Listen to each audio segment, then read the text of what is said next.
இது வரைக்கும் பிரியாணியே செஞ்சது இல்லைனாலும் இந்த ரெசிபியை ஃபாலோ பண்ணுங்கள், பக்காவாக வரும் ப்ரான் பிரியாணி. ஒரு பேனில் எண்ணெய், பட்டை, கிராம்பு, ஏலக்காய், வெங்காயம், பச்சை மிளகா, மல்லிக்கீரை, புதினா சேர்த்து நல்லா செவந்த பிறகு இஞ்சி பூண்டு போய் சேர்த்துட்டு அதை நல்லா வதக்கிட்டு தக்காளி, பழமான தக்காளி எடுத்து அதை நல்லா மேஷ் ஆகிற வரையும் வதக்கிட்டு ப்ரான் சேர்த்துட்டு மிளகாத்தூள், மஞ்சத்தூள் சேர்த்து கொஞ்சம் நேரம் நல்லா வதங்கின பிறகு தயிரை சேர்த்து தயிரையும் நல்லா எண்ணெய் பிரிஞ்சு வர வரையும் வதக்கிட்டு உப்பு, கரம் மசாலா, கூட மல்லிக்கீரை, லெமன் ஜூஸ் சேர்த்துட்டு ஒரு கப் பாஸ்மதி ரைஸ்க்கு 1.5 கப் தண்ணி. ஆனால் ப்ரான் பிரியாணிக்கு தேங்காய் பால் சேர்த்திங்கன்னா செம்மையாக இருக்கும். 1 கப் தேங்காய் பால், 3/4 கப் தண்ணி சேர்த்துருக்கேன்.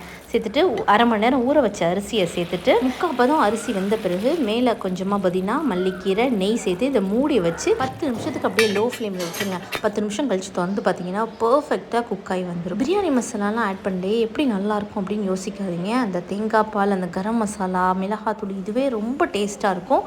இது கூட ரைத்தா, அப்பளம் ட்ரை பண்ணிவிட்டு மறக்காமல் கமெண்ட் பண்ணுங்கள். Thank you so much.